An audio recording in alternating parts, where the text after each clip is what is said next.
जय भगत सिंह दोस्तों।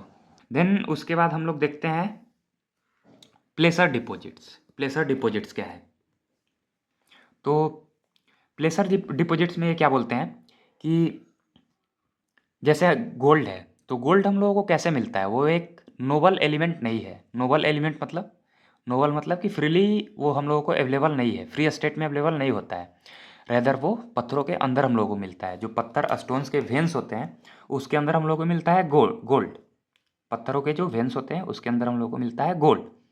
तो सपोज ये पत्थर माउंटेन के ऊपर लगे हुए हैं, माउंटेन्स के ऊपर ये पत्थर हैं, जो माउंटेन के पत्थर हैं वो उसमें छुपा हुआ है, उसके वेन्स में गोल्ड छिपा हुआ है। तो वहाँ से रिवर निकलती है और वो रिवर जब निकलेगी तो इन पत्थरों को इरोड करते हुए जाएगी, नीचे की तरफ इरोजन करते हुए जाएगी। तो अपने साथ गोल्ड को वो इकट्ठा करते हुए आगे की तरफ बढ़ेगी।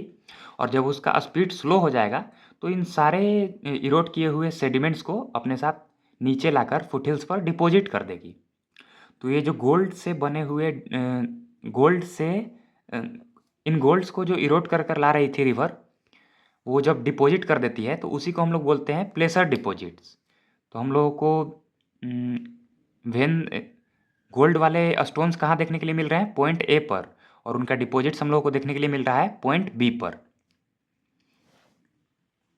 तो ये क्या बोलते हैं अपने एविडेंस में कि जो एमाजॉन रिवर है उसके पास हम लोगों को गोल्ड वेन वाले स्टोन्स मिलते हैं, पत्थर मिलते हैं ब्राज़ील में। लेकिन जो डिपॉजिट्स हैं, प्लेसर डिपॉजिट्स हैं, वो हम लोगों को मिलते हैं अफ्रीका के घाना में। तो ये कैसे पॉसिबल है? गोल्ड डिपॉजिट्स हम लोगों को अफ्रीका के घाना में कैसे मिल रहे हैं? क्योंकि ये नदी रिवर ये जो रिवर हैं ये ओशियन से इरोड करके ले जाकर तो घाना में इकट्ठा कर नहीं सकती है। तो अगर हम लोगों को पत्थर मिल रहे हैं, गोल्ड वेन्स वाले पत्थर मिल रहे हैं ब्राज़ील में और गोल्ड डिपॉजिट्स मिल रहे हैं घाना में, तो इसका मतलब साफ है कि ये दोनों पहले जुड़े हुए थे। ये बोलकर ये सपोर्ट करते हैं अपने प्लेसर डिपॉजिट्स के थ्योरी को। तो gold bearing rocks in Brazil but deposits are in Ghana. Then उसके बाद इनका आता है टिलाइट डिपॉजिट्स। इनका एक एविडेंस है टिलाइट डिपॉजिट्स का। टिलाइट डिपॉजिट्स का एविडेंस क्या है इसको देखते हैं।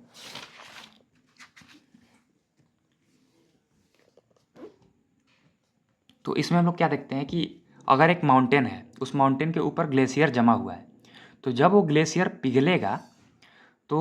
पिघलेगा तो अपने साथ इस माउंटेन को भी इरोड करता हुआ वो नीचे की तरफ ले जाएगा। जब ये ट्रैवल करना शुरू करेगा ग्लेशियर, तो इरोड करके नीचे की तरफ ले जाना शुरू करेगा।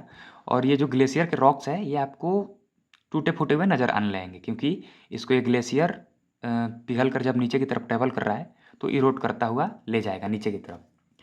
देन जब ग्लेशियर अपने साथ इरोजन करके सेडिमेंट्स लाता है और जब फुटहिल्स पर जमा कर देता है तो उसको हम लोग टिलाइट डिपॉजिट्स बोलते हैं। ग्लेशियर से जमा हुए सेडिमेंट्स को हम लोग टिलाइट डिपॉजिट्स बोलते हैं। तो ग्लेशियर जब सेडिमेंट्स जमा कर देता है तो उसी को बोलते हैं टिलाइट, और इसीलिए इसको बोल रहे हैं टिलाइट डिपॉजिट्स। तो अल्फ्रेड वेगनर क्या बोलते हैं अपने इस एविडेंस में कि हम लोग को टिलाइट डिपॉजिट्स देखने के लिए मिलता है इंडिया और अफ्रीका दोनों जगह।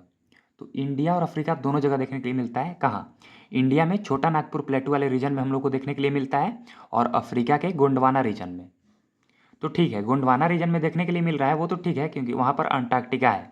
अंटार्कटिका से ग्लेशियर पिघल कर आए होंगे और टिलाइट डिपॉजिट्स जमा कर दिए होंगे, तो ये समझ में आता है।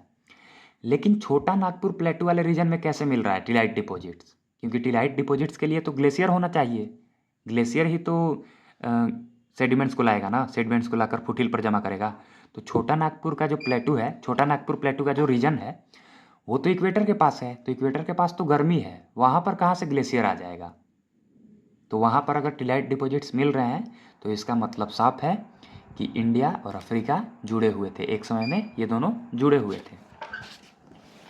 तो हम लोग देख लिए ये सारे एविडेंस को जिसमें टिलाइट डिपॉजिट्स लास्ट था, मतलब कि glacier deposits in India. That's it.